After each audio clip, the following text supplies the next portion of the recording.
Bom dia, meus irmãos e irmãs. Um bom domingo para todos e todas. Eu gosto de chamá-los de meus irmãos, minhas irmãs, para lembrar que nós somos uma grande família humana e que nós compartilhamos angústias e esperanças em conjunto.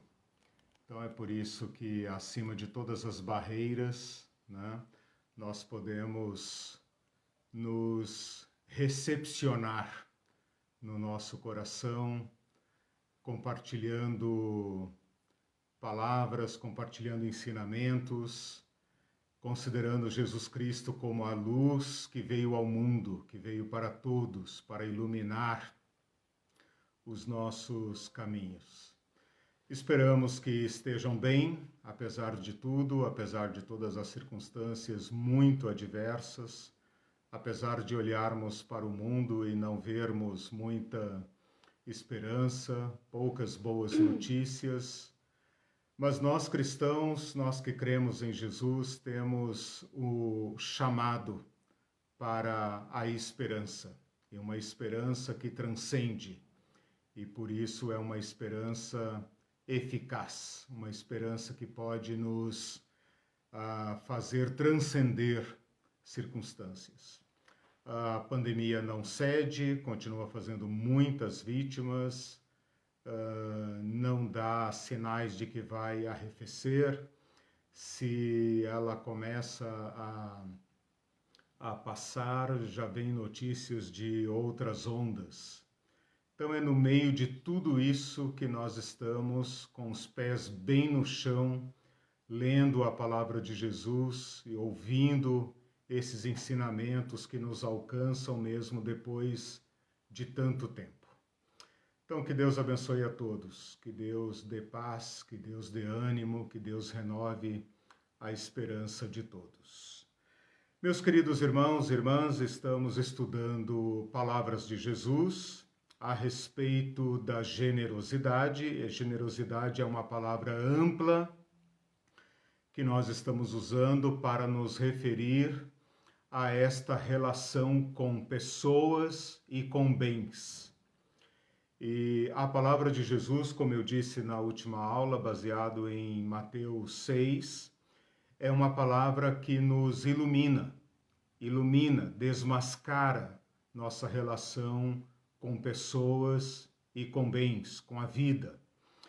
Hoje eu quero dar continuidade ainda em Mateus, explorar mais essa palavra em Mateus, que está em Mateus 19, versículo 16, mas está repetida também nos 3 evangelhos sinóticos. Evangelhos sinóticos é o nome que se dá a Mateus, Marcos e Lucas, menos João. Por quê? Porque Mateus, Marcos e Lucas seguem mais ou menos a mesma programação, a mesma ordem de descrição, o mesmo método, e por isso eles podem ser vistos juntos. E é exatamente isso que significa a palavra sinóticos, ver juntos. Vocês vão ver quando olharem a lição que eu vou depositar essa semana lá no site ebdonline.com.br, que eu fiz exatamente uma comparação sinótica desse texto. Então, Mateus 19, 16, Marcos 10, 17 e Lucas 18, 18. Tá? Não precisa anotar, porque eu vou ler apenas em Mateus. Quando você lê, você dá. Assim, eu vou me basear, para quem estiver com a Bíblia ou querendo acompanhar, Mateus 19, 16. Se a sua Bíblia for antiga como a minha, eu brinco, boa como a minha, você já terá lá a referência para os outros evangelhos. Então não precisa se preocupar em anotar, porque normalmente as próprias Bíblias indicam que esse texto tem seus paralelos. Então, quando você ler em algum lugar Mateus 19 e paralelos, é isso que significa, os paralelos sinóticos. Bom, nós vamos estudar esse encontro aqui, o encontro de Jesus com o jovem rico, porque ele é uma aplicação prática daquilo que nós estudamos nas duas últimas aulas a respeito da relação com posses, tanto para ricos como para pobres. Esse é um texto, você conhece a história, né? É aqui que está escrita aquela famosa palavra: é mais fácil passar um camelo pelo fundo da agulha do que um rico entrar no reino dos céus. Essa é uma palavra que a gente poderia classificar, eu ia falar categorizar, mesma coisa, classificar como um incidente, um fato, no caso, um encontro que envolve um diálogo público entre Jesus e uma pessoa de fora do grupo, no caso, o jovem rico. E este encontro oportuniza um ensinamento de Jesus, né? Então, esse diálogo entre Jesus e o jovem rico, aqui nenhum dos evangelhos diz qual é o seu nome, apenas o chama de jovem rico, oportuniza um ensinamento de Jesus a respeito da relação com pessoas e posses. Poderíamos também pensar, a referência que eu estou estudando vai do versículo 16 ao 30, tá? 19, 16 ao 30. Poderíamos também pensar que esse texto engloba duas classes de pessoas. Uma daqueles que se apegam aos bens e outra classe daqueles que não se apegam aos bens. Então o jovem rico tipifica aqui aquele que ajunta tesouros na terra, aquele que serve a Mamon, que é escravo de Mamon, e o grupo dos discípulos, como Pedro vai dizer lá no final: Senhor, nós deixamos tudo. Esse grupo representa aqueles que ajuntam tesouros nos céus e aqueles que servem a Deus. Por isso eu estou dizendo que esse é um texto que contém uma lição prática, uma aplicação prática do que Jesus ensinou no Sermão do Monte. Então vamos lá, eu vou fazer uma apresentação rápida do texto para a gente poder trabalhar um pouco em cima dele, ok? Mateus 19, 16 a 30, tá? Os paralelos não precisa procurar agora, tá? Ok, Mateus 19, 16 a 30, na minha Bíblia está escrito o jovem rico e depois está escrito o perigo das riquezas. Eu vou dividir esse texto em três partes, que são as seguintes: o diálogo de Jesus com o jovem rico. Então Jesus está ali em público, né? Ele é abordado por pessoas que eventualmente pedem alguma coisa. Nesse caso, ele faz uma pergunta, é uma entrevista a respeito da teologia, digamos assim, da religião. Essa é uma primeira parte. Então ela vai aqui em Mateus 19, ela vai do versículo 16 ao 22, tá? Depois uma segunda parte, que pode ser considerada do versículo 23 ao 26, em que Jesus volta-se para os seus discípulos e fala sobre as riquezas. Então o jovem rico sai, né? Ele retirou-se, está escrito lá no versículo 22, retirou-se.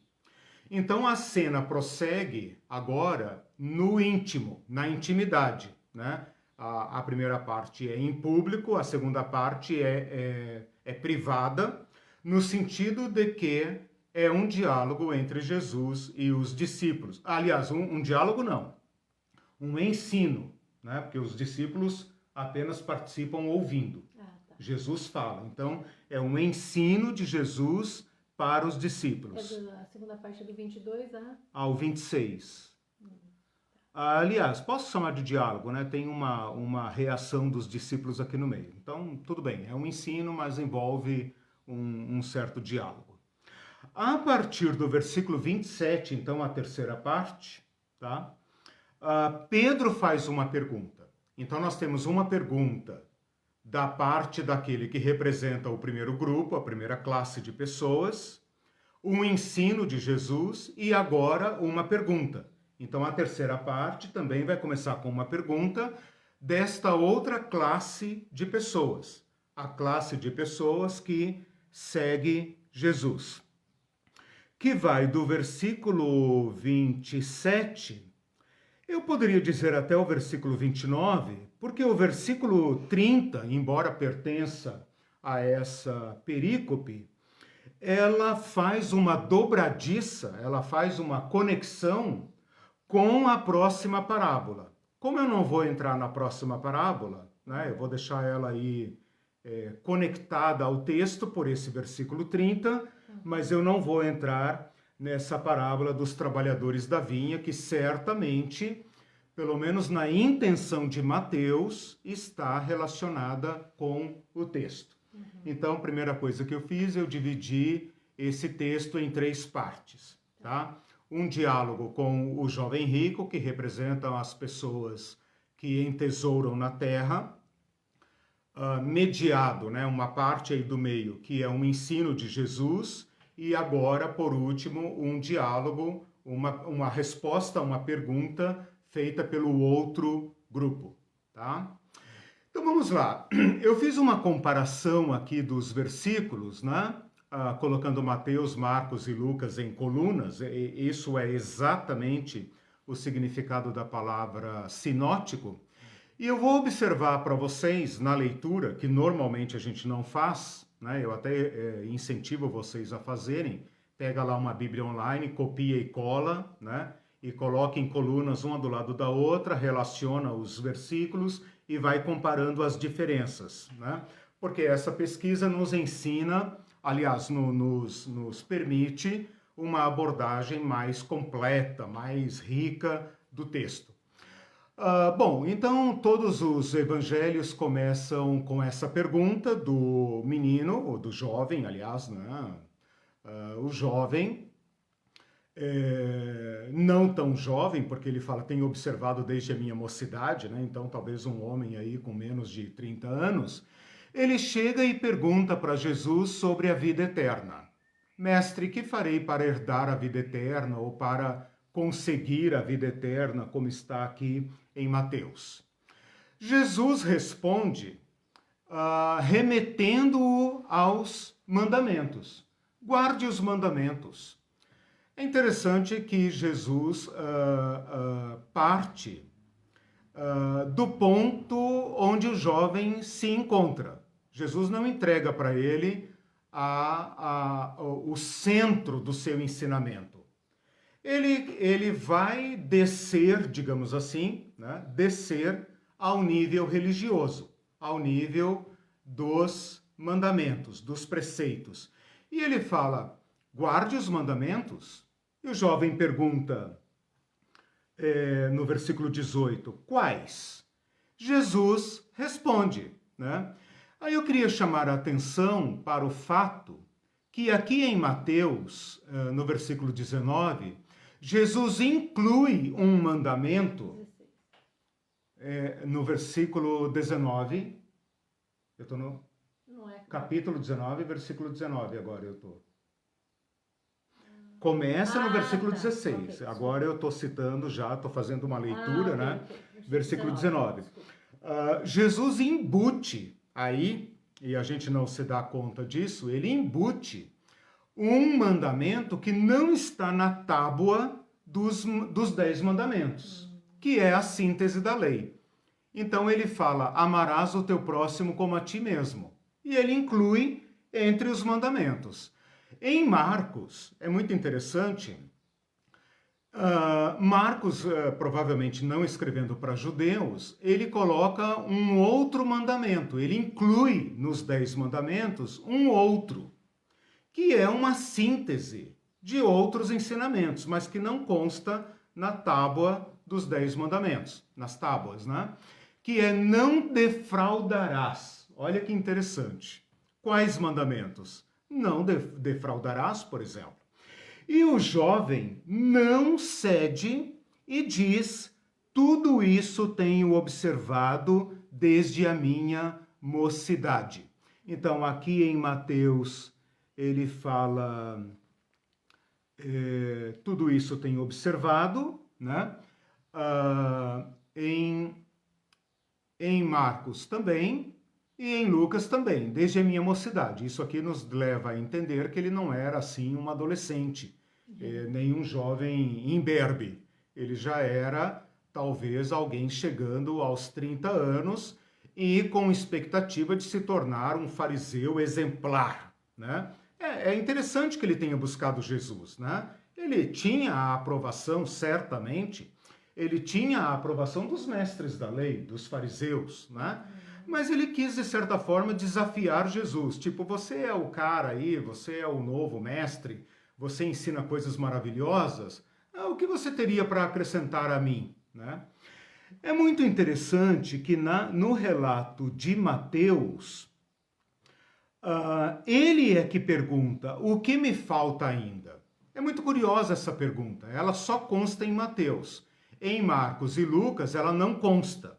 Mas Mateus registra esse diálogo como se fosse uma pergunta do jovem. Tudo isso tenho praticado desde sempre. O que me falta ainda?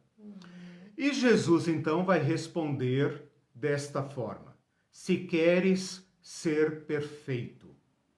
Ou, segundo o relato de Marcos, falta-te uma coisa. Então, no relato de Marcos, o jovem se autoaprova. Ele não cede à instrução de Jesus e ele se autoaprova. Então, quando ele se autoaprova, Jesus fala, mas te falta uma coisa. Ou, em Lucas, fala assim, ainda te falta uma coisa. Mas em Mateus, é o próprio jovem que pergunta. Então, essa pergunta em Mateus pode dar a entender que a religião não dá a plena segurança, né? Porque ele é que pergunta. De acordo com Marcos e Lucas, pode ser que o próprio Jesus tenha, então, uma vez que desceu ao nível religioso, ao nível dos mandamentos, e percebe que ele se acomoda nesse nível, pega-o pela mão e fala, mas te falta uma coisa, né? E então, a resposta de Jesus é muito chocante, porque Jesus fala o seguinte, vai, vende tudo o que tens e dá aos pobres. E esta palavra está igual nos 3 evangelhos. E em seguida ainda fala, e terás um tesouro no céu. Terás um tesouro no céu. O Marcos fala, toma a tua cruz, que é símbolo da renúncia máxima, renúncia inclusive da vida como uma riqueza, né? E Lucas também a mesma coisa, terás um tesouro no céu.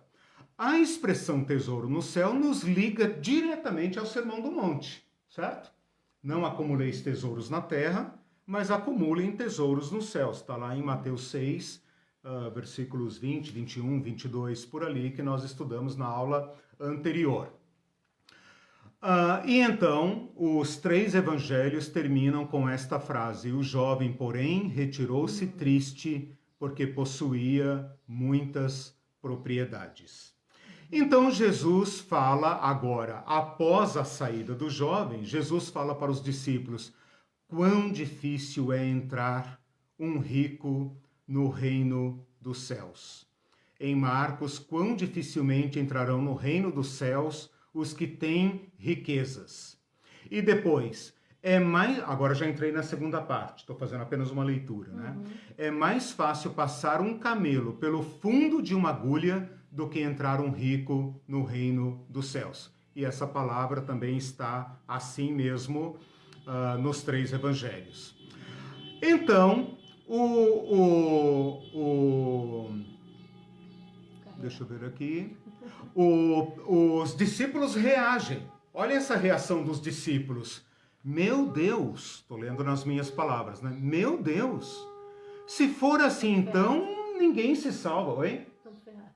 Porque, exato. Ué, mas sim, eles que são os abençoados, né? Aqui tem uma teologia da prosperidade, tá? Aqui está muito nítida que a teologia da prosperidade é antiquíssima. e que esses lobos que estão aí na atualidade não estão propondo nada novo, como disse o Eclesiastes, né? Não há nada novo debaixo do céu, né? Tudo é como já foi. Senhor, se é assim, quem pode salvar-se? E então Jesus responde, terminando esta segunda sessão, aos homens, desculpem, aos homens isso é impossível, mas para Deus tudo é possível. Então, isso também está assim nos 3 evangelhos, apenas Marcos fala uma forma estendida dizendo, mas não para Deus, porque para Deus todas as coisas são possíveis. A terceira parte vai começar com uma pergunta. E esta pergunta remete diretamente ao diálogo com o jovem, porque Pedro fala em nome do grupo, não apenas dos 12, mas de todo o grupo que está viajando para Jerusalém com Jesus. Nós deixamos tudo e te seguimos. O que será de nós? Então veja, o jovem é chamado a deixar tudo, mas ele reage com tristeza. Pedro ouve isso junto com os discípulos, pergunta, meu Deus, então quem pode se salvar? Porque provavelmente Pedro esperava uma recompensa. Jesus fala, não se preocupem com isso, isso é ação de Deus. E então Pedro pergunta, Senhor, nós deixamos tudo, como quem diz, nós fizemos o que o jovem rico não quis fazer, e o Senhor falou que ele terá um tesouro. O que nós receberemos? Então, Jesus dá uma pergunta longa em Mateus, que eu não vou tratar, que é a resposta está no versículo 28. Nesta minha exposição eu vou pular, ela só está em Mateus, eu vou seguir então a ordem do relato conforme está em Marcos e Lucas, quando Jesus diz o seguinte, eu vou fazer aqui uma leitura paralela. De Mateus, Marcos e Lucas. Em Mateus está assim, todo aquele que tiver deixado casas, ou irmãos, ou irmãs, ou pai, ou mãe, ou mulher, ou filhos, ou terras, por amor do meu nome, receberá 100 vezes tanto e herdará a vida eterna. Em Marcos está assim, ninguém há que tenha deixado casa, ou irmãos, ou irmãs, ou pai, ou mãe, ou mulher, ou filhos, ou campos, por amor de mim e do Evangelho. Mateus fala por amor do meu nome. Marcos fala por amor de mim e do Evangelho, que não receba 100 vezes tanto, e aqui vem uma extensão da fala de Mateus, porque Mateus fala apenas 100 vezes tanto. E herdará a vida eterna.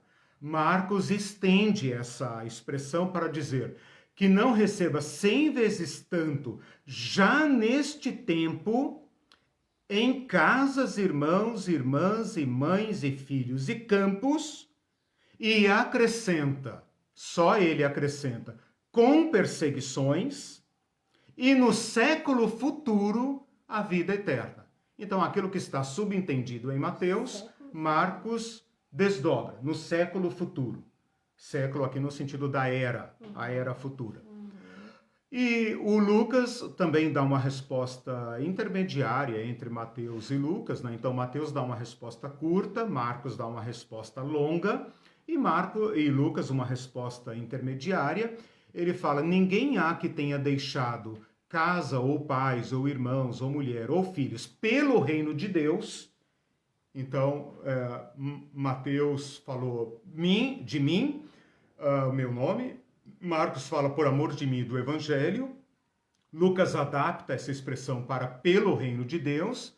Que não haja de receber muito mais, não fala 100 vezes, fala muito mais, neste mundo. Então, ele segue Marcos aqui, neste mundo. Não estou falando do futuro, não. Estou falando do céu, né? Das ruas de ouro do céu, né? E na idade vindoura, a vida eterna. Bom, esse é um texto, então, que está profundamente interconectado, né? Ele começa com a pergunta do jovem pela vida eterna, veja, o jovem que tem 100 vezes mais, né? e não abre mão e quer a vida eterna. E os discípulos que perguntam, Senhor, nós deixamos tudo lá na Galileia, deixamos tudo lá em Cafarnaum, deixamos o barco, as casas, deixamos tudo lá, a parentela toda. Estamos nessa aventura aí contigo, em direção a Jerusalém. E nós, né? E nós que já botamos o pezinho na estrada. E Jesus fala, eu garanto para vocês que nenhum daqueles que tiver deixado algo, e aqui esse algo está resumido entre relações com pessoas e relações econômicas, relação com bens, produtividade, terra, campo, né? Subsistência, que não receberá nesta agora, imediatamente, 100 vezes mais ou muito mais do que aquilo que você deixou agora já e no futuro a vida eterna. Então vocês percebem, um jovem que possui 100 vezes mais que quer a vida eterna. Jesus fala, não é possível. E este outro grupo que deixou tudo, Jesus fala, vocês receberão 100 vezes mais e a vida eterna. Né? Então, se a gente colocar esses dois grupos em paralelo, a gente vai perceber diversas lições. Né? Que o tesouro nos céus se materializa já aqui na nossa vida como abundância, como plenitude coletiva, generalizada. E, além disso, dá acesso à vida eterna. O acesso que o jovem não teve. O acesso que era ao jovem tão impossível quanto um camelão passar pelo fundo de uma agulhinha. Então, esse é o texto, tá? Coloquei aí todos os detalhes na mesa e agora, então, passo a fazer a análise que nos importa nesse texto. Né? Qual é a lição de Jesus nesse texto? Tudo bem? Tudo. Alguma pergunta, comentário? Celso tem um comentário. Os lobos da atualidade apenas atualizam a antiga teologia da prosperidade, elevando ao grau de exploração sistemática do sistema capitalista em que vivemos. Exatamente. E essa promessa dos 100 vezes mais faz encher os olhos dos capitalistas. Eles leem esse texto com a chave de leitura capitalista. E aí, cara, a teologia da prosperidade, a teologia da prosperidade lida com os olhos de cifrões, né? Os cifrões nos olhos, como o tio Patinhas. Ela é um investimento maravilhoso. Estão aí os grandes ultra, mega power, né? Líderes da teologia da prosperidade que não cedem. Né? Eles conseguiram converter as palavras de Jesus num negócio, e um negócio altamente lucrativo. Né? Então é o capitalismo piorado, porque o capitalismo, por sua própria natureza, ele é secularista, ele é materialista. Né? Esses dias eu ouvi o relato de alguém que entrou no alto nível dos negócios do mundo, que o cara falou para ele, cara, você quer entrar nisso? Então mata a sua consciência. Se você ficar cheio de dedos aqui, cheio de pudores e tal, você não cresce nesse negócio. Então, primeira coisa, mata a sua consciência. Esquece. Exatamente, é o pacto com o diabo que a sabedoria popular fala, né? Então, você conseguir associar o capitalismo às crenças religiosas é o mega ultra power golpe. Digamos, acho que deu para entender, né? O Guilherme Falcão disse, bem-aventurados os que têm fome e sede de justiça, porque eles serão fartos. Exato. Bem-aventurados os misericordiosos, Exato. porque eles alcançarão misericórdia. Exato. A lógica é outra. Por isso que eu estou falando, tem que tirar a chave errada para ler esse texto e colocar a chave do reino de Deus aqui. Né? O jovem está perguntando pela vida eterna, ou seja, ele pretende alcançar o prêmio de Deus Ele pretende alcançar o prêmio máximo, máximo como sendo a culminância dessa sua escalada. E essa sua escalada está aprovada pela religião dos seus dias. Ele é, digamos assim, aquele homem modelo. Sabe aquele homem modelo da igreja que é vendido na comunidade como sendo, olha o fulano, né? Olha o fulano, olha o cidadão de bem, né? Todo mundo quer ser como ele, né? Seus negócios e tal, todo mundo quer ser como ele. Ele é vendido como o grande modelo. Esse jovem nos presta esse favor. Ele vem se entrevistar com Jesus, tem um tom de desafio aqui, né? Olha, na minha religião eu sou uma nata, eu sou a nata da religião. O que o senhor aí teria para me acrescentar? Vamos ver se o senhor tem alguma coisa, né? Esses mandamentos do amor ao próximo é a síntese da lei, isso vai ficar muito claro nos evangelhos, né? Amarás o Senhor teu Deus de todo o teu coração e amarás o teu próximo como a ti mesmo. Jesus coloca isto aqui. E o não defraudar, que Marcos fala, seria suficiente para o jovem bater a mão no peito e dizer, ó mestre, eu tenho defraudado muita gente. Porque, meus irmãos, aqui tem dois problemas graves que nos acertam diretamente. A religião produz vaidade. Toda religião, toda vida religiosa que se baseia em práticas ritualísticas, legalísticas, baseadas no estereótipo, baseado nesse modelo que pode ser visto pelos homens, este modelo, esta prática, não é suficiente para tocar o coração. Este jovem pergunta para Jesus aqui o que me falta. Ele não se deu conta, ele fala, tudo isso tenho observado desde a minha mocidade. Ou seja, eu estou no caminho da minha religião. E eu não sou um religioso nominal. Eu não sou um religioso desses que vão na sinagoga de vez em quando, que vai fazendo como dá. Não!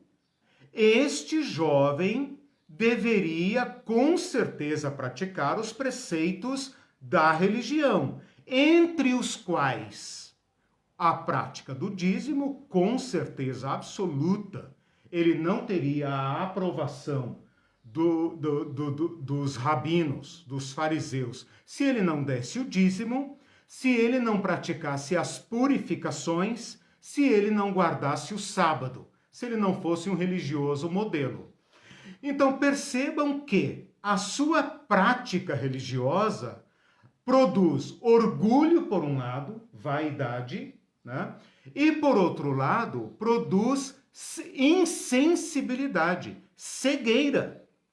A sua prática religiosa o impede de ter acesso à vida eterna. E este é o maior perigo da religião. E quando eu digo religião, meus irmãos e minhas irmãs, eu não estou falando dos descrentes. Eu estou falando de mim e de você e das nossas igrejas. A prática religiosa produz orgulho, produz cegueira, produz insensibilidade.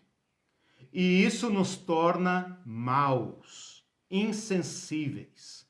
Lembra de Jesus falando, os olhos são a luz do corpo, né?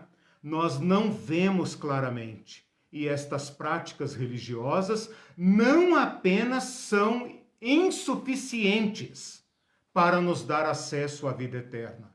Pior do que isso, elas nos impedem. Este jovem é descrito como rico. E não há possibilidade de ser rico no mundo de Jesus, a não ser tomando propriedades dos camponeses. Ponto.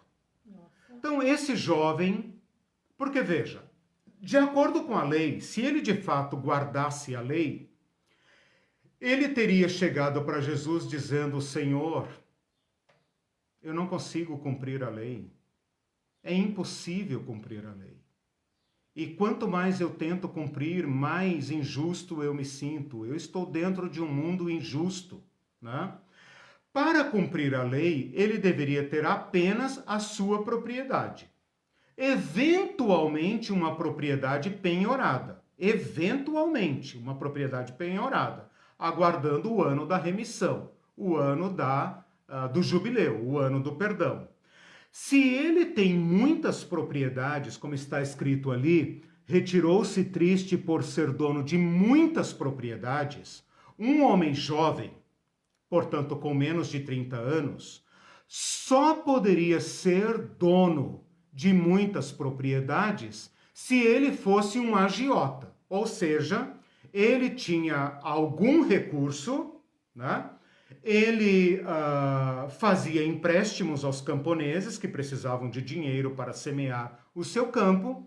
Esses camponeses não conseguiam pagar e então os seus bens eram tomados. Não há outra forma de ser rico no mundo de Jesus e dizer: eu sigo os mandamentos. Se seguisse os mandamentos, ele não poderia ter muitas propriedades. Ele poderia ter apenas a sua propriedade e a propriedade eventualmente penhorada, né? Mas a lei de Moisés ordena, como Jesus falou, amarás o teu próximo como a ti mesmo. Provavelmente ele dava esmolas, né?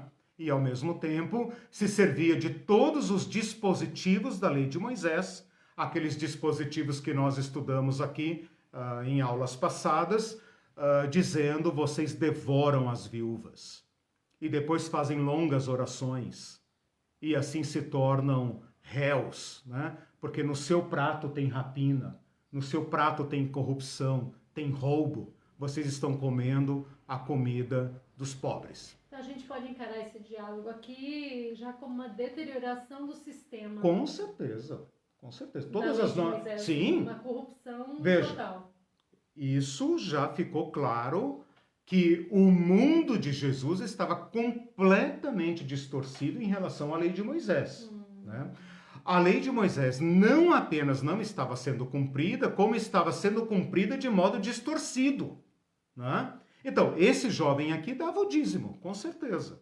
Ele jamais chegaria para Jesus. Se ele chegasse para Jesus e ele fosse um religioso sem vergonha, nominal, os próprios fariseus diziam lá, quem foi entrevistar o mestre?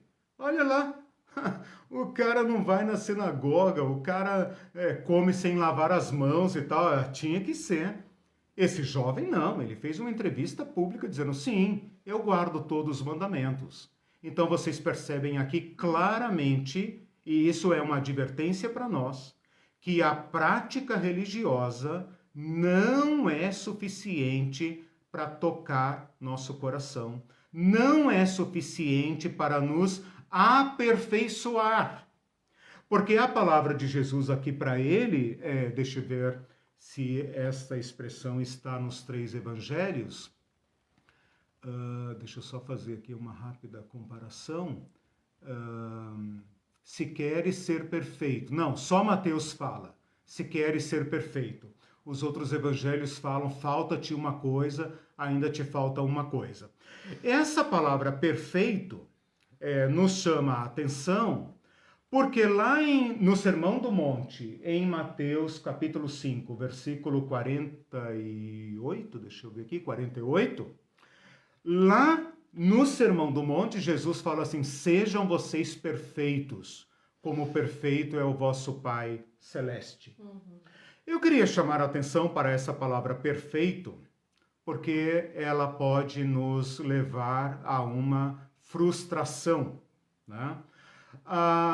O Lucas, que escreve para o mundo gentílico, escreve esse texto do perfeito lá no Sermão do Monte. Ele repete esse texto em Lucas 6,36, que é o paralelo do Sermão do Monte, em Lucas, eu vou estudar esse texto com vocês, ele repete essa palavra dizendo, sejam misericordiosos, como misericordioso é o vosso Pai Celeste.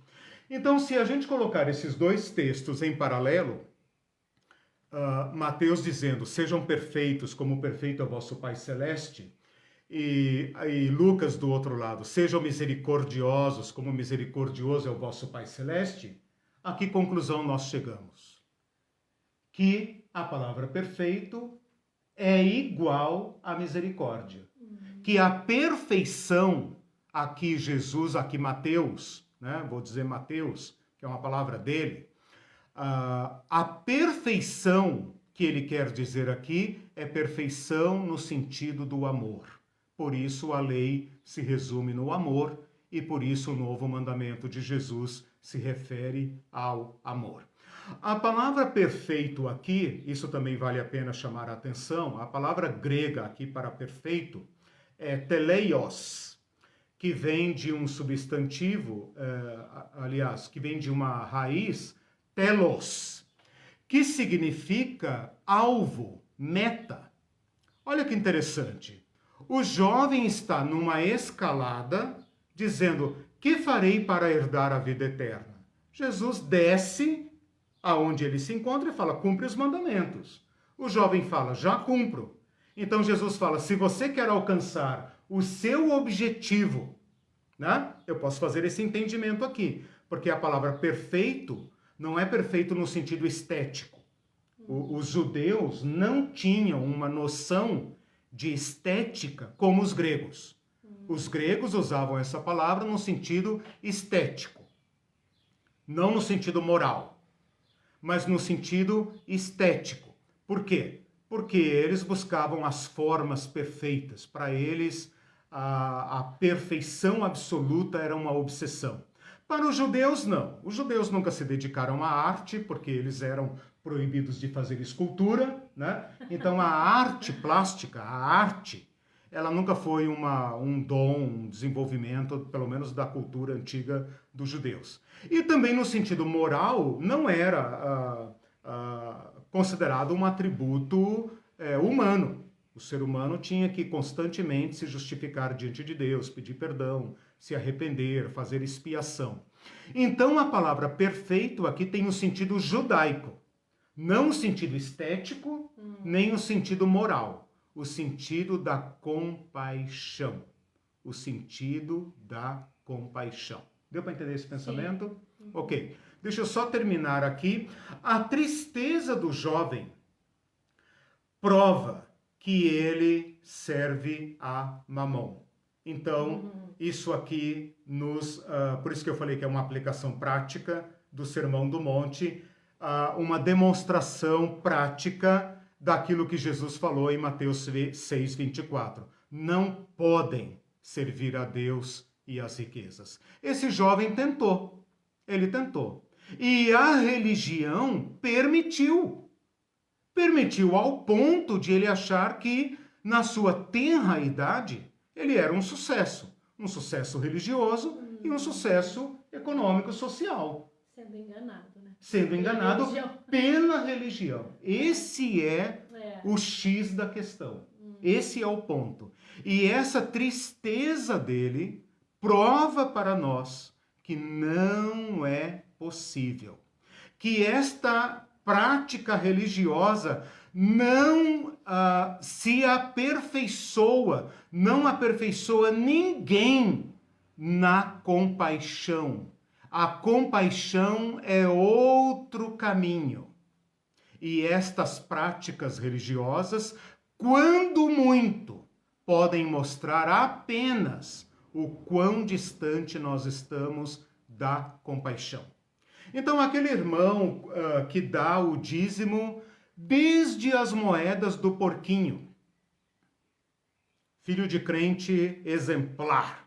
Meu pai me dava 10 real. 10 real. E eu dizimava lá no cultinho infantil. O garoto exemplar. Muito bom. Não há nada de errado nisso. só que isto não leva à misericórdia.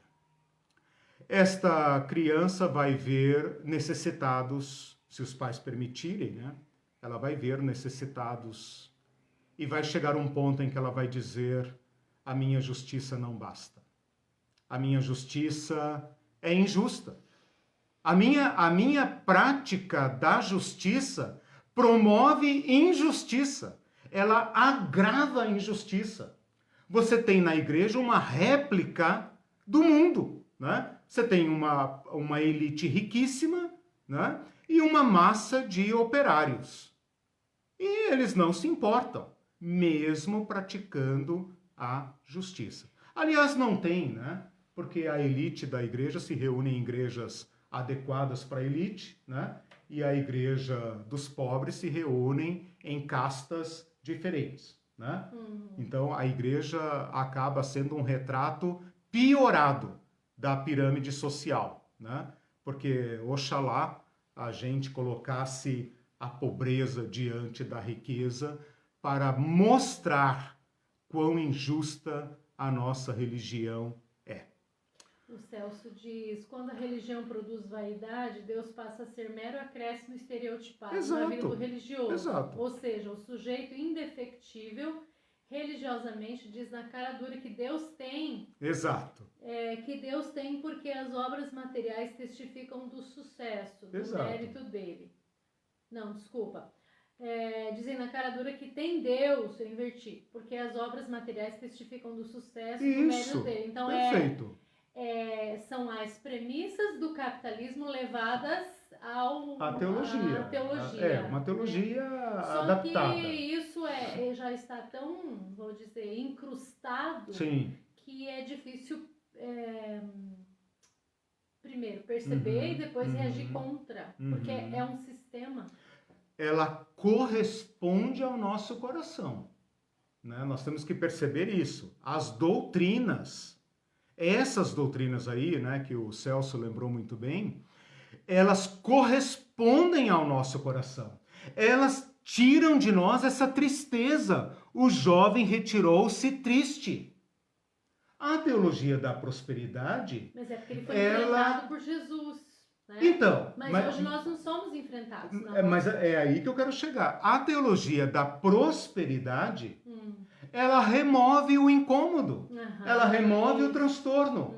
Como se Jesus falasse: ô, meu amigo, vem cá, era só uma brincadeira. Só uma brincadeira. Seja muito bem-vindo. Seja muito bem-vindo. Dá o dízimo aqui no nosso grupo, né? E boa! Nós podemos usar sua casa como ponto de passagem, você pode reservar um cômodo, né? Você pode doar uma das suas tantas propriedades para o reino de Deus, né? Então, gente, esses textos do Evangelho mostram para nós, apesar de, como a Irene falou, estar tão incrustado, porque corresponde às nossas ambições, né? Mostram quão maligno é este joio, que legitima, que normaliza a nossa visão dos bens como bênção. Eu vou chegar nisso relacionando a tristeza do jovem com a surpresa dos discípulos. Então, vamos em frente aqui. O provérbio, agora eu já estou no versículo 23. É mais fácil passar um camelo pelo fundo de uma agulha do que entrar um rico no reino dos céus. Desnecessário dizer que Jesus usou aqui uma hipérbole. O que é uma hipérbole, né? Uma figura de linguagem absurda.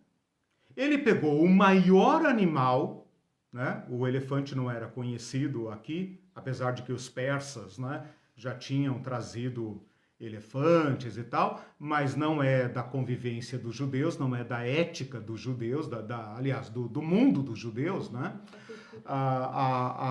O camelo é ali do Egito, né? Dos árabes, né? Então, o maior animal conhecido versus o menor orifício.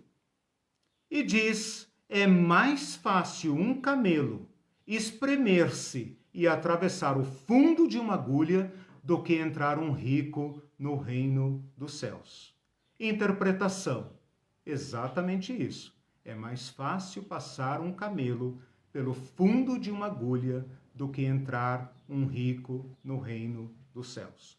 O rico está para o reino de Deus. Isso foi uma dedução que eu elaborei a partir do provérbio, né? O rico, porque é uma figura, né? Camelo, agulha, rico, reino de Deus. O rico está para o reino de Deus, assim como o camelo está para o fundo da agulha. Portanto, não se trata de dificuldade, nem de probabilidade. Se trata de impossibilidade. E esta é a palavra que Jesus vai dizer para os discípulos. Ainda sobre esse provérbio, você deve conhecer algumas tentativas de amenizar a força, a violência deste provérbio, dizendo que camelo aqui na verdade não é camelo, foi um erro de tradução, que na verdade era camilo ou camalo, alguma coisa assim, que era uma corda de navegação, uma corda de navios, e portanto então não é um camelo. Então você pega uma agulha, né, e tenta passar uma corda pelo fundo. Tudo bem, né? Tudo bem. Fica um pouco mais... Diminui o exagero. Mas continua tão impossível quanto. Tão impossível quanto. Ou dizem também que, na verdade, a agulha, essa é muito antiga, essa interpretação, é lá dos pais da igreja, nem me lembro quem. Mas é muito, muito antiga. Acho que é da época da patrística. Ou dos rabinos. Não, da patrística. Os rabinos também conhecem esse provérbio em outras versões, mas é da época da patrística. Falar que a agulha, na verdade, não é uma agulha, mas era o nome que se dava a uma portinhola da alfândega, né, em que o camelo não conseguia entrar carregado, ele tinha que se esvaziar completamente para então entrar no fundo da agulha. Eu sinto muito, não acha que nem mas são mitos. Essas interpretações são fake. Aí, né? São fake. De fato, Jesus quis dizer camelo mesmo e agulha mesmo. Se você quiser tentar outras formas, né? Quiser passar uma corda pelo fundo da agulha, então pode tentar, né? Mas, de fato, o camelo não passa pelo fundo de uma agulha. O que Jesus está querendo dizer aqui é que nossa relação com bens decide nossa relação com o reino de Deus. E que a acumulação de bens afeta de tal forma a nossa prática da justiça, lembra da aula passada? Busquem o reino de Deus e a sua justiça, que torna impossível uma pessoa que pratica a acumulação de riquezas entrar no reino de Deus. Os ricos se excluem do reino de Deus. E não adianta dourar a pílula. Não adianta dizer, mas é o amor ao dinheiro, não é o dinheiro em si. A questão é que o dinheiro exige dinheiro. Ele tem o poder de rivalizar com Deus. E a menos que nós enfrentemos este ídolo, nossa experiência do reino de Deus está comprometida e nós nos desqualificamos para adentrar, para herdar o reino de Deus. A reação dos discípulos nos coloca em linha com os comentários do Celso ali e outros. Senhor, se é assim, quem pode ser salvo? Os discípulos demonstram aqui estar seduzidos apesar de seguirem a Jesus, eles estão seduzidos pela religião dos judeus, segundo a qual os pobres eram culpados da sua própria pobreza. Eu já tinha esse né? pensamento. Era, como é que é? Riqueza culposa, né? Pobreza é riqueza culposa, né? Os pobres eram culpados da sua própria pobreza. Eles eram pobres porque eles carregavam algum tipo de maldição, eles tinham desobedecido algum item da lei, eles não cumpriam os preceitos, eles não observavam a lei de Moisés como os escribas tinham mandado.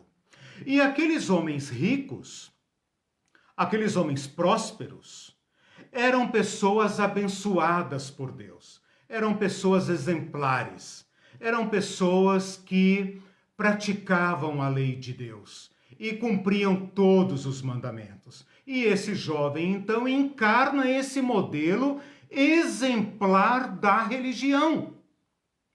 Quando Jesus diz que esse jovem está para o reino de Deus como um camelo está para o fundo de uma agulha, os discípulos caem para trás e dizem: Senhor, nós reputamos esse homem como o crente exemplar. Como o Senhor pode dizer que ele está perdido? E nós, pobres galileus, que temos que pescar hoje para comer amanhã, temos que pescar hoje para comer hoje. Todo dia lançamos nossa rede naquele marzinho da Galileia para ter com o que comer. E nós, então, que somos reputados ímpios, judeus impuros, porque se nós observarmos a lei de acordo com os rabinos, nós vamos passar fome. Se a gente cumprir todas as regras, nós vamos perecer. Nós somos considerados cristãos de segunda classe, segundo essa casta de Jerusalém. Jesus responde desta forma. Uma palavra maravilhosa, né? Uma palavra que faz parte de qualquer campanha da teologia da generosidade. Isto é impossível aos homens, mas para Deus tudo é possível. Ufa! Achei que eu estava fora do reino de Deus. Ora, Deus dará um jeito de me pôr lá dentro, né? Então a teologia da prosperidade, e nós mesmos pensamos o seguinte: não é tão mal acumular, não é tão mal. Eu sei que, de acordo com a ética de Jesus, eu tô fora, mas Deus dará um jeito de me fazer entrar. Ele vai fazer o camelo passar pelo fundo da agulha, porque para Deus não há impossíveis, irmão. Se você não crer, irmão, aí você vai para o inferno. Esta é a leitura capitalista desse texto. Deus dará um jeito. Deus dará um jeito. Eu sei que meu amor ao dinheiro me desqualifica, que meu amor ao dinheiro me torna um crápula, que para fazer negócios e para enriquecer eu sou obrigado a meter a mão na sujeira e sujar minha consciência. Não tem problema. Deus dará um jeito. Eu sinto muito. Eu quero propor a interpretação correta desse texto. E para mim, ela é central na compreensão desta perícope. Jesus quer dizer o seguinte: é impossível vencer o amor às riquezas, mas Deus pode libertá-los disso. É impossível. É impossível romper o culto a Mamon. Como a Irene falou, nós estamos tão incrustados, isso está tão incrustado em nós, que nós somos capazes de odiar no nosso coração, de amaldiçoar até a quinta geração, quem tentar interferir na nossa posse com os bens. Lembra do diabo? Eu lembrei agora, né? O diabo falando para Deus em relação ao Jó. O Senhor cercou ele de bens, né? toca nos bens dele, vai ver se ele não te amaldiçoa. Nós não suportamos, nós repelimos, nós ficamos tristes, irados contra quem quiser tocar no que nossas bênçãos, nossa fidelidade a Deus tem nos dado para acumular. A interpretação correta desse texto é a seguinte: Deus pode nos libertar do amor às riquezas. Deus pode interromper a nossa insensatez.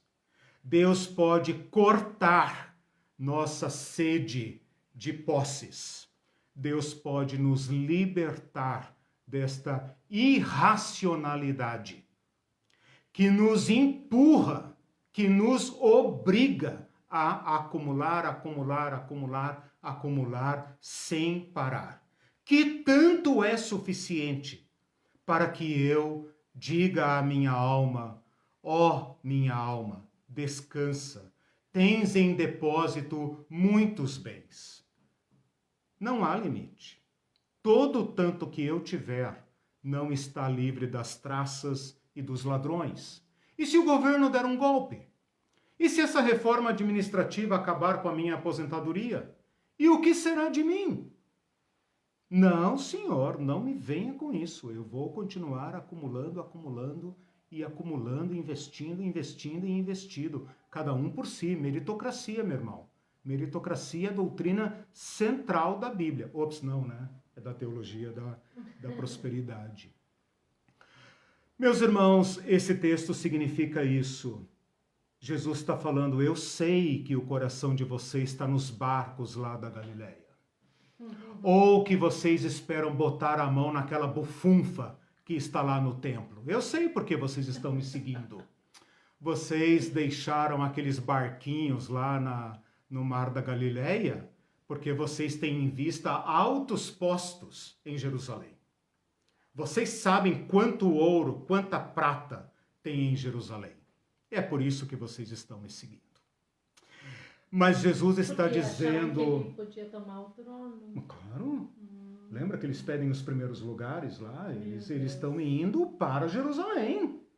Ninguém deixa os barquinhos de Nazaré... Segundas e terceiras intenções. Claro. Mas o que Jesus está dizendo aqui é o seguinte... Disso, né? Meus irmãos, vamos direto ao ponto, né? Todos nós temos uma relação com posses que governa a nossa vida. E isto é impossível para nós. É isso que o livro, que Jesus está dizendo. Isto é impossível para nós. Porque as posses, eu não estou falando de riqueza, estou falando de nós, a maioria de nós, que é assalariado, né? Que vende a mão de obra no mercado de trabalho para viver. É igual o pobre que não tem dinheiro para comer, mas ele quer uma casa com piscina. Exato. É isso que eu preciso para viver. Minha vida depende disso. Então vamos falar o português claro. Todos nós estamos ligados às nossas posses de uma forma vital. E o que Jesus está dizendo é o seguinte: só Deus pode mudar a sua relação com estas coisas. Só Deus pode corrigir. Só Deus pode corrigir. Então nós podemos chegar para Deus e falar: Senhor, o Senhor sabe quanto da minha paz depende do meu salário. O Senhor sabe quanto da minha paz depende da minha poupança. Quanto da minha paz depende disso. É só isso que Ele quer. Nossa confissão. Nossa confissão. Então aqui está atacada e derrubada a teologia da prosperidade. A teologia da prosperidade é diabólica, ela está a serviço do maligno, ela é como um joio no meio do trigo e ela está no nosso meio para nos cegar, para nos iludir, para impedir que nós entremos no reino de Deus. Bom, então vamos para a terceira parte, apenas para arrematar esta lição, porque nós não podemos ficar aqui com o camelo, né? Nós temos que chegar ao final da história.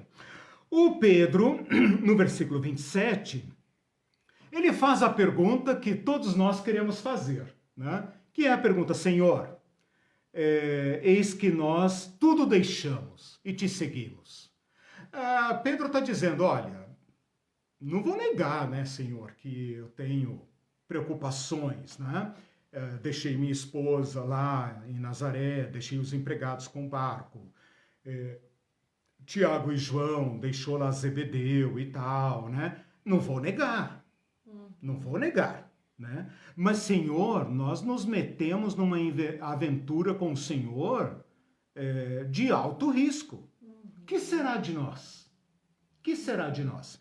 Então, aqui em Mateus, ele fala alguma coisa do trono, que eu vou pular, né? Me permitam, me deem licença para pular, para seguir a ordem do texto como está nos sinóticos, porque esse texto do versículo 29 nos distrairia para o nosso tema, né? Depois você veja lá se eu tenho razão ou não. Se quiser fazer alguma pergunta, pode fazer e tal, mas eu não vou me deter agora no versículo 28. No versículo 29, ele fala assim, bom, eu já li os versículos, né? E eu posso sintetizá-los em relações e posses. Aqui em Mateus ele fala assim, todo aquele que tiver deixado. Portanto, a palavra se refere aos apóstolos, aos discípulos, e todo aquele dentre nós, eu e você. Eu e você temos a oportunidade de nos apegarmos aos nossos bens e impedirmos nosso acesso ao reino de Deus, ou nós temos a oportunidade de seguir o caminho dos apóstolos. E Jesus fala, eu vos digo, todo aquele que tiver deixado casa, irmãos, irmãs, pai, mãe, mulher, filhos, campos, por amor do meu nome, receberá muitas vezes mais, e agora aqui eu vou pegar o texto dos outros sinóticos, receberá muitas vezes mais já neste tempo, e por fim a vida eterna. Então Jesus está mostrando o caminho que o jovem rico deveria ter seguido. Abra mão das tuas posses e você receberá um tesouro nos céus. E o tesouro nos céus não são os baús do tio Patinhas e as ruas de ouro que os capitalistas dizem para os pobres, né? Fiquem aí nas favelinhas de vocês, façam a igreja de vocês e esperem o céu, porque lá haverá ruas de ouro. Não, não haverá. O que Jesus está dizendo é que os tesouros dos céus se materializam em práticas de justiça. E que se vocês abrirem mão do egoísmo, todos terão nesta vida 100 vezes mais. Nesta vida, 100 vezes mais. Eu quero colocar como pano de fundo desta minha interpretação aquela palavra da cruz, quando Jesus fala palavras referentes à cruz, não da cruz de Jesus, da cruz do discípulo. Está em Mateus 10 e outras passagens, Mateus 16 também, quando ele fala assim, todo aquele que não aborrecer seu pai, sua mãe, sua mulher, seus filhos e ainda sua própria vida, não pode ser meu discípulo. Aqui Jesus está apenas esmiuçando aquela renúncia. O que significa renunciar à sua vida? É matar-se? Não. Renunciar sua vida significa abrir mão do seu egoísmo e colocar sua vida a serviço dos outros. Jesus aqui está nos dizendo que o reino de Deus, a justiça do reino de Deus, é de uma ordem tal que as hierarquias e as estruturas devem ceder agora a uma nova lógica, em que até as relações patriarcais, abandonar pai, abandonar mãe, abandonar esposa, abandonar filho, está tocando as relações patriarcais, aonde se dão as relações de domínio e de posse e de acumulação. Se vocês cederem a essas redes, a essas estruturas e abraçarem a comunidade, vocês receberão na comunidade muitas mães, muitos irmãos, muitas irmãs, muitas casas, muitos campos, muitos celeiros, muito trigo, muito pão, muitas vestes, já nesta vida. E Marcos vai dizer, com perseguição. Aí o crente da teologia da prosperidade fala, tá vendo? Cristofobia. Não, cara pálida. Eu tenho todo o direito de interpretar esta perseguição no contexto. Eu tenho todo o direito de interpretar aquela perseguição dentro do contexto. Porque é assim que eu aprendi a fazer exegese bíblica. A exegese é interpretar a frase dentro do seu contexto, né? Um texto fora de contexto é pretexto. Então eu não vou falar aqui de cristofobia, se é que isso existe, né? Eu vou falar que a prática da comunidade não será aplaudida pelos outros modelos econômicos. Os outros modelos econômicos não vão permitir que vocês pratiquem a generosidade. Por quê? Porque a generosidade compromete a lógica da acumulação. Vocês serão perseguidos. Se vocês compartilharem suas roupas, se vocês vestirem os desnudos, se vocês derem pão aos famintos, se vocês curarem os enfermos, pensam que o Império Romano vai aplaudi-los? Não vai, vai persegui-los, porque basta um gesto de generosidade. Ali o Império Romano caiu. Ali César não governa mais. Ali está o reino de Deus e a justiça do reino de Deus. E esta prática é que vai tornar você aquela linhazinha fina, né? Que numa jogadinha só, passa no buraco da agulha do reino de Deus. As portas do reino de Deus se abrem largas. Ela é estreita para o rico. Ela é impossível para a prática da acumulação. Mas para aqueles que aceitam o reino de Deus, a lógica do reino de Deus, as portas dos céus estão escancaradas. Porque não se entra no reino dos céus sozinho. O egoísmo não leva ao reino de Deus. No reino de Deus nós só entraremos com nossos irmãos, com nossos pequeninos, com aqueles que nós socorremos, porque esta é a justiça do reino de Deus. Então eu queria apenas concluir a minha fala para abrir para vocês dizendo o seguinte: este receber 100 vezes mais não é o céu e não é bênção espiritual, é uma família,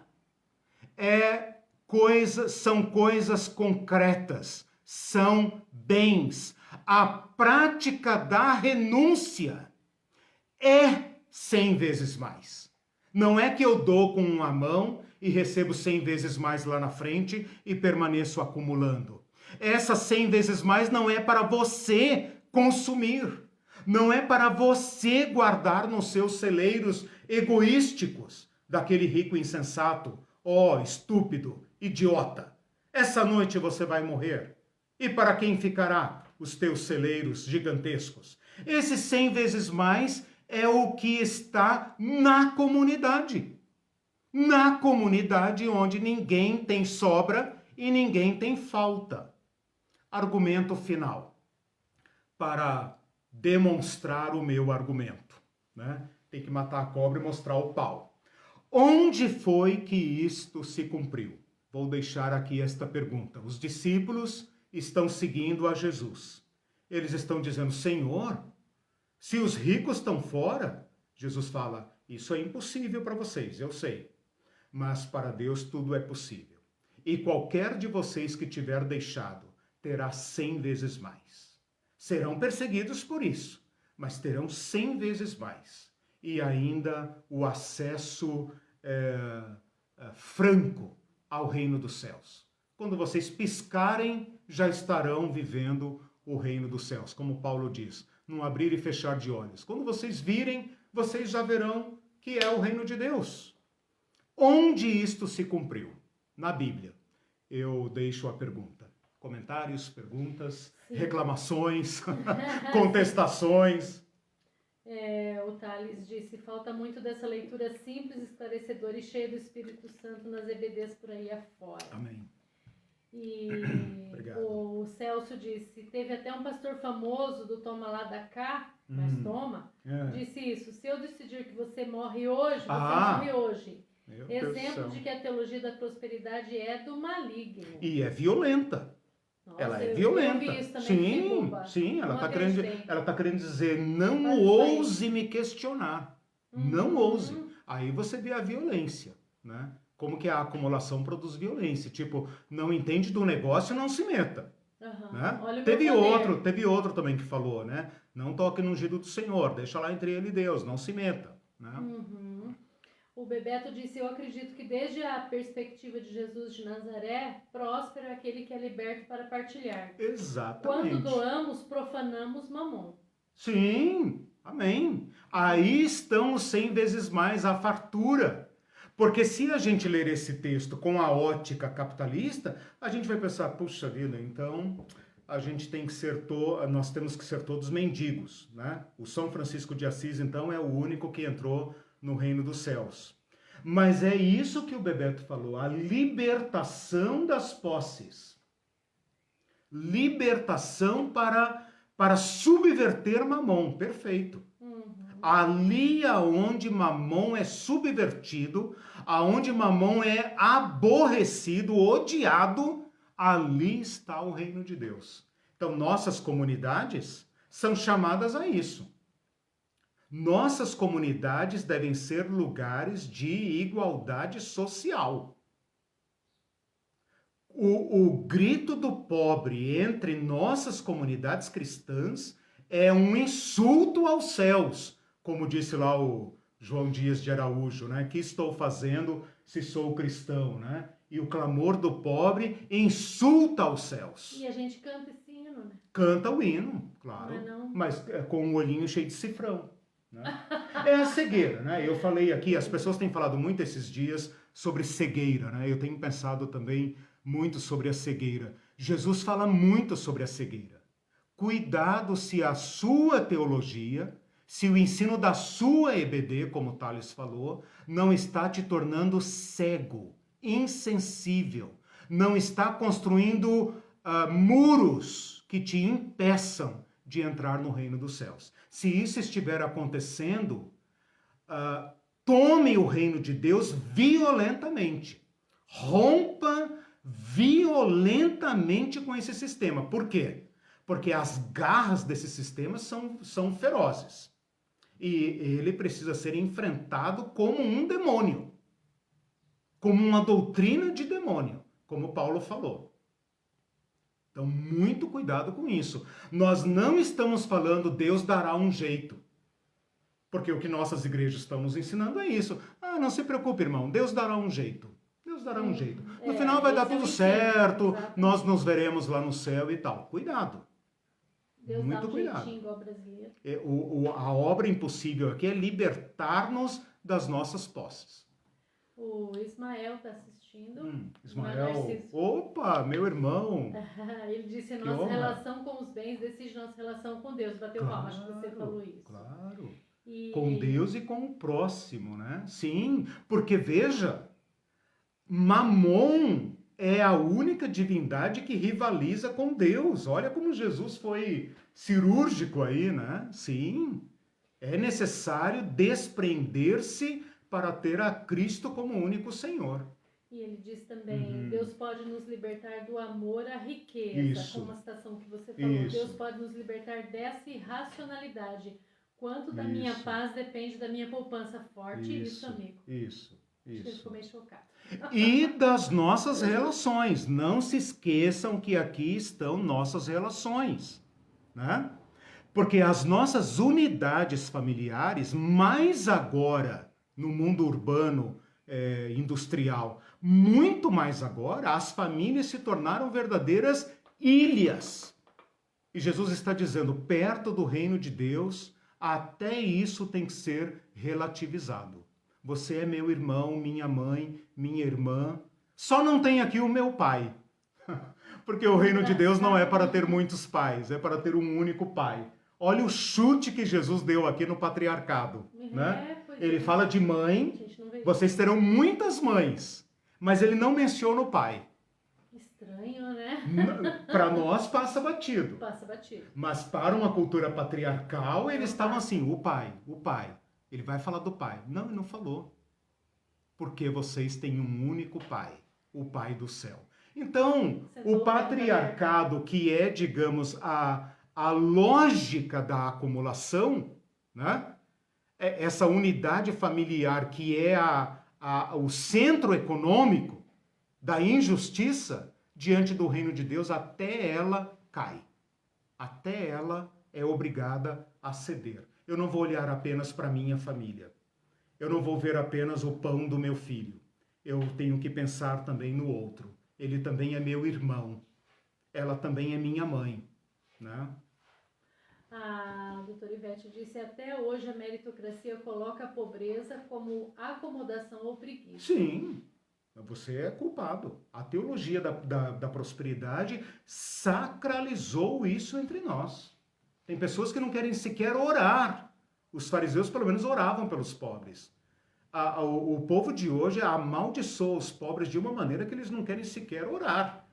Né? Tipo, o pobre que se vira, ele deve estar aí porque tem que acertar alguma coisa com Deus. Sim. E o Bebeto falou, isso é literal, deve ser sobre a porta, né? E o buraco da agulha. Sim, legal. E o Celso, muito da culpa do homem decaído, do Éden, tem contribuição seminal do capitalismo. Bem que a gente não pode falar de capitalismo, mas ele está transportando os... Sim. Não, a lógica... completou ou não? Não. Tá. É a sacada de se apropriar de questões chaves da religião cristã para reerguer o homem decaído pelo trabalho duro, pela acumulação que expressa um sucesso. Interessante o pensamento. O trabalho como sendo castigo, como sendo penoso, né? Mas é para reerguer o homem, né? Pelo trabalho duro. Sim. Você vai ter que... Sim. Aqueles que... Meritocracia. Sim, você meritocracia. Vai ter que... Claro. É interessante, ele falou aí do capitalismo, né? É interessante a gente pensar o seguinte. É claro que todos os impérios do passado tentaram chegar à acumulação máxima, né? Porém, nos últimos 200 anos, finalmente a sociedade conseguiu. Finalmente, Mamon conseguiu estabelecer os seus tentáculos, né? Em todas as esferas, inclusive na esfera de Cristo, na esfera religiosa. Né? Então nós vivemos a culminância do mamonismo. Culminância. Né? E isso se tornou um dogma religioso tão alguém falou aí, não sei, gêmeo, né? Não sei, alguém usou essa palavra assim. Isso se tornou tão central na nossa fé que é como se fosse um dado natural inquestionável. Qualquer outra forma de nós lidarmos com os bens aciona perseguição. Aí Jesus falou, né? Com perseguições. Eu li esse texto com a chave da cristofobia, dizendo, tá certo, eu sei que por ser cristão vou ser perseguido e tal. Não, mané. Vai ser perseguido se você praticar a generosidade. Exatamente. E o que você deixa de ser consumidor. Hoje, que eu tenho visto, que é um absurdo essa ideia de cristofascismo, por quê? Porque a igreja está desviada, e se ela for perseguida, que eu acredito até que vai ser, mas não é por Cristo. Então não é cristofascismo, não. É igreja-fascismo. Cristofobia. Cristofobia. Confundi os termos. Então, essa cristofobia tá assim uma loucura. Por quê? Porque a igreja está desviada e está sendo, se for perseguida, eu acredito até que será por seus próprios pecados. Sim. Então é um ultraje, é uma blasfêmia dizer que está sendo perseguida por Cristo, porque não está cumprindo por amor os de mim, né? de Cristo. Né? Por amor então, de mim, como Jesus fala. Sentido. Isso é interessante. Mateus fala, por causa do meu nome. Por exato. Causa do meu nome. Não pelas besteiras que vocês andam fazendo. Exatamente. Né? É interessante, a Irene falando isso, eu me lembrei que uma vez o nosso filho, que trabalha no comércio, né? Ele falou, mãe, você não conta. No sentido assim, como consumidora, né? Porque a Irene fala, não, mas eu não penso assim, né? As pesquisas de comércio, as pesquisas de propaganda, de marketing.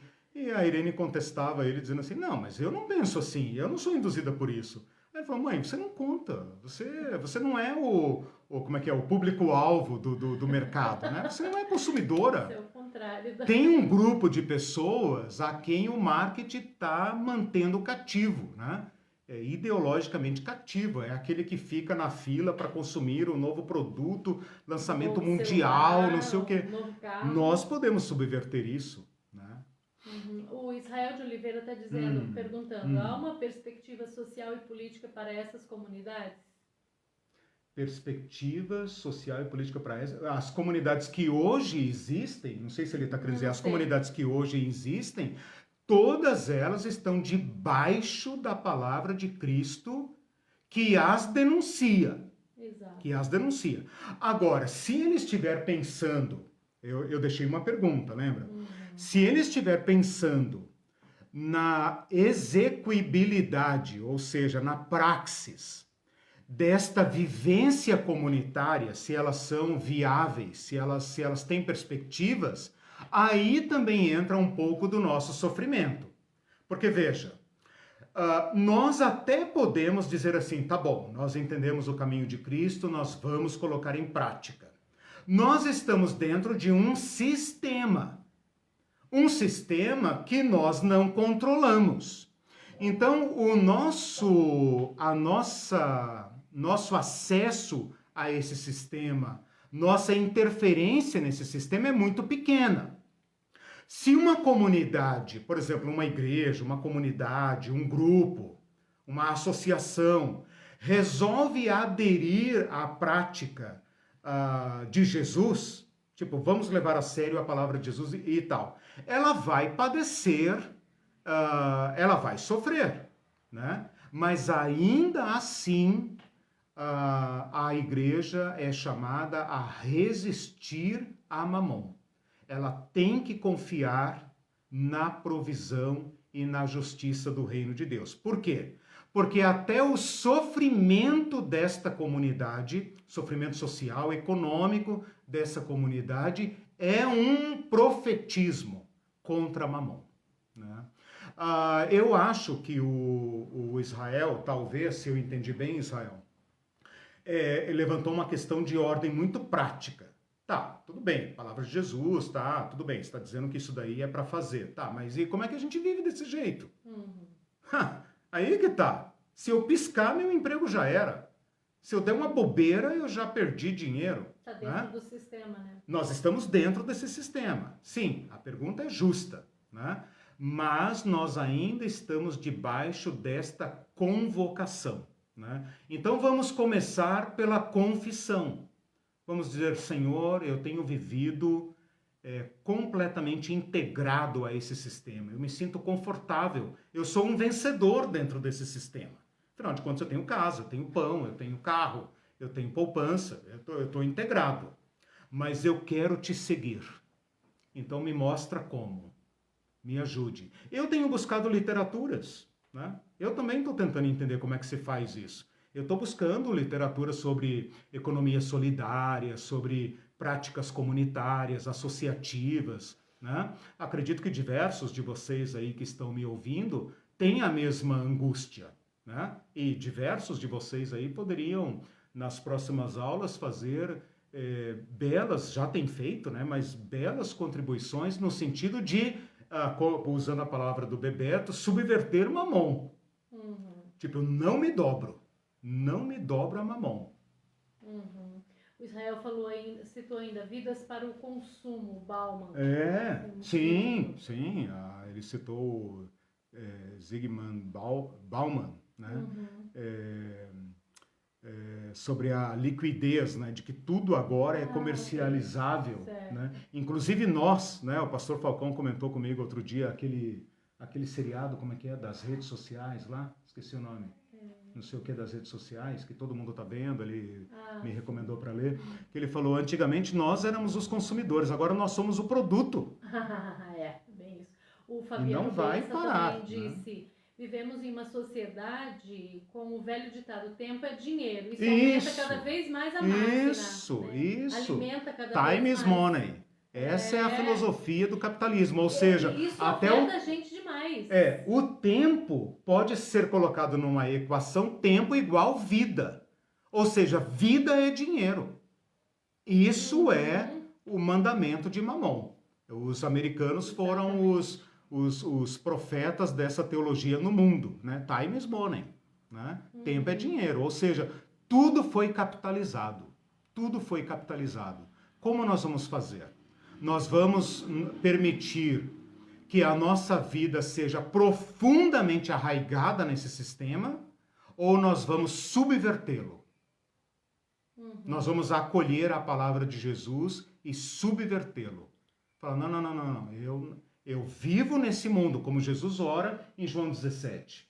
Pai, não peço que os tires do mundo, mas dentro desse mundo os guarde. Ele sabe. Ele sabe que nós precisamos do pão, precisamos nos vestir. Ele sabe, né? Mas isso não deve servir de pretexto para que nós adoremos Mamon.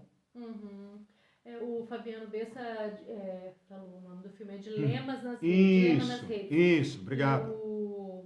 E o Celso também falou das redes. Ele falou, o mamonismo é tão crítico que o auge da acumulação está no mundo virtual.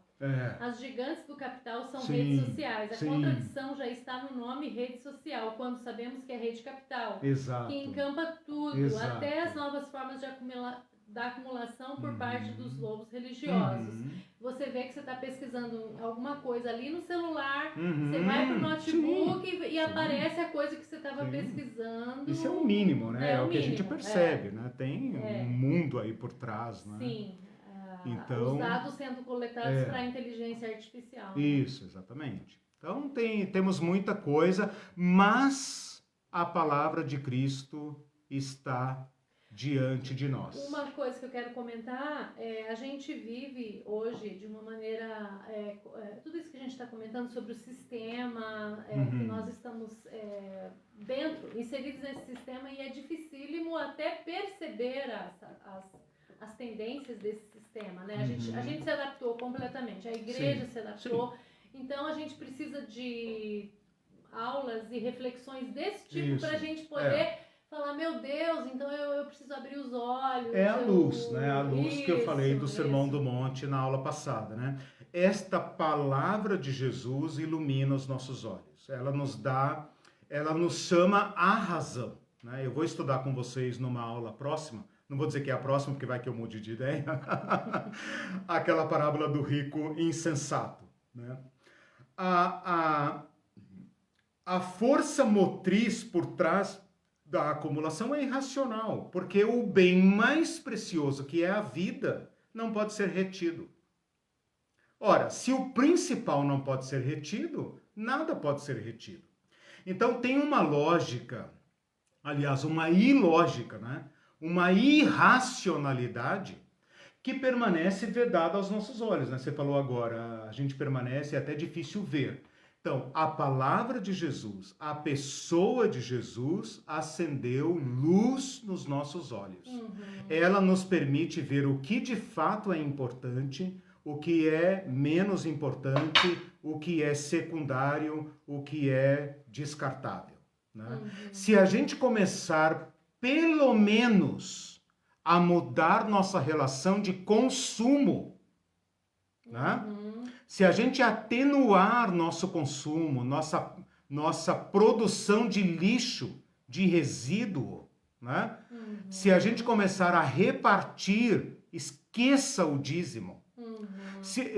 A lógica do dízimo é que tem que ser recuperada. Se a gente começar a praticar justiça, não esmola, porque a esmola não toca a estrutura, né? Eu queria apenas fazer aqui a resposta da pergunta que eu deixei, e com isso eu estou propondo uma chave de interpretação que, se alguém usa, eu não estou sabendo. Então, até prova em contrário, é elaborada por esse que vos fala. Que é a seguinte: ao invés de ficarmos tentando entender o que Jesus falou num texto difícil, polêmico, né? Polêmico significa sobre o qual há debate. Eu proponho uma chave de leitura baseada na primeira audiência. A primeira audiência. O que é a primeira audiência? Não é o que o Celso está pensando, doutor Ivete, né? A primeira audiência é aqueles que primeiro ouviram. Como esses que primeiro ouviram a palavra de Jesus, a colocaram em prática. O modo como eles a colocaram em prática é uma chave de leitura para a gente entender o que Jesus falou. Por meio dessa chave de leitura, da primeira audiência, né, eu posso contestar o voto de mendicância. Então, Jesus não está nos chamando a um voto de mendicância tipo São Francisco, não os franciscanos, o Francisco mesmo de Assis, né? De renunciar a tudo, até a roupa do corpo, né? Para não ter posse nenhuma, né? Ou Buda, que comia 1 grão de arroz, né? Para não ter nenhuma relação com posse. Então, os discípulos, que são a primeira audiência, afastam de nós esta interpretação do voto da mendicância. Não significa que não esteja proibido, mas não é isso que Jesus quis dizer. Por que não é isso que Jesus quis dizer? Porque os discípulos não fizeram isso. Então, essa é a chave de leitura da primeira audiência. O que eles fizeram? E aí eu respondo à pergunta que eu deixei no ar. A comunidade de Jerusalém. Assim que o Espírito Santo desceu e fez o que era impossível, ato imediato da comunidade primitiva é aquilo que está escrito em Atos 2:42 e Atos 4, bolinha, que descreve enfaticamente, com termos pleonásticos, ou seja, Lucas exagera na linguagem para não deixar dúvida de que aquela comunidade experimentou a abundância e que aqueles migrantes em Jerusalém tiveram 100 vezes mais, porque tudo era de todos, porque ninguém passava fome, porque ninguém dizia algo, isso é meu. Não, problema teu, isso é meu, comprei com meu dinheiro, ora, vai orar, né? Não, nada é exclusivo, tudo está disponível para a comunidade, de modo que ninguém tinha falta alguma. Então, onde isso se cumpriu? Nas igrejas primitivas. A obra do Espírito fez aquilo que ninguém poderia fazer. E pode fazer em nós também. Pode corrigir em qualquer de nós a nossa relação com bens, nossa ansiedade, nossa angústia, porque a gente sabe que vem uma crise brutal pela frente, é inevitável já, né? Vem uma crise brutal, o mundo inteiro vai entrar em recessão, sem saída, e todos nós seremos impelidos à avareza, à cobiça e à acumulação, porque nós queremos salvar a própria pele. O Espírito Santo, o revelador de Cristo, pode nos libertar e nos manter generosos e mostrar para o mundo como é que se produz a abundância. Nós já estamos... Isso. Eu quero só ler um comentário. A gente está falando dessa enfrentar Mamon, e isso às vezes se revela em pequenos gestos mesmos. Às vezes a gente não pode ir contra o sistema, mas, por exemplo, ela citou alguns exemplos aqui. Muito bom falar em economia solidária, distribuição de sementes. Quem está citando? A doutora Ivete. Ah, que lindo, sabia. Ela é muito envolvida com isso. Eu pensei na senhora quando eu falei das experiências, eu estava pensando na senhora. Muito bom falar em economia solidária, distribuição de sementes e alimentos, cultivar cada metro quadrado de terra, e eu diria mais, não só metro quadrado, eu diria vasos. Centímetros quadrados. E proteger as nascentes de águas, colocar vasos nas ombreiras das janelas, onde bate sol, cultivar ervas. Denunciar. Evitar os industrializados o máximo possível, tudo isso. A questão da vida, talvez a gente pode até citar, fazer uma lista de coisas, de pequenas ações de vida sustentável, né? Afasta um pouquinho para a tua esquerda essas latinhas que vocês estão vendo, para a sua esquerda, não. Essas latinhas que vocês estão vendo, elas são latinhas de milho verde, latinhas de coisas que podem servir de... É um lixo a menos. Um lixo a menos. Ia pro lixo, aliás.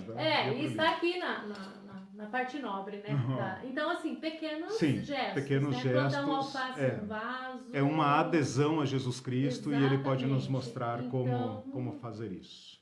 Então, pequenas Oremos uns pelos outros, né? Porque nós vamos ter que aprender isso com rapidez. Tá. Né? Deixa eu ler um último comentário.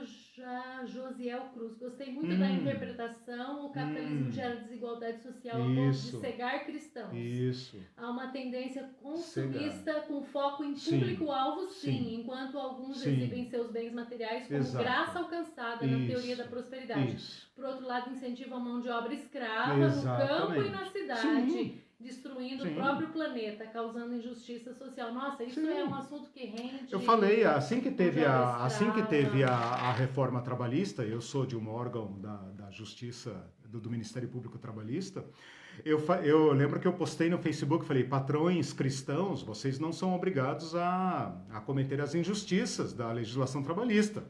E os empregados de organizações religiosas me falaram, mas foi imediato. Num mês imediato já estavam aplicando as injustiças da legislação trabalhista, né, reformada. Então, nós estamos muito comprometidos, né, a um ponto de se atribuir o capitalismo a nós protestantes. Então, nós temos que nos arrepender, né, e buscar a justiça do reino de Deus, porque...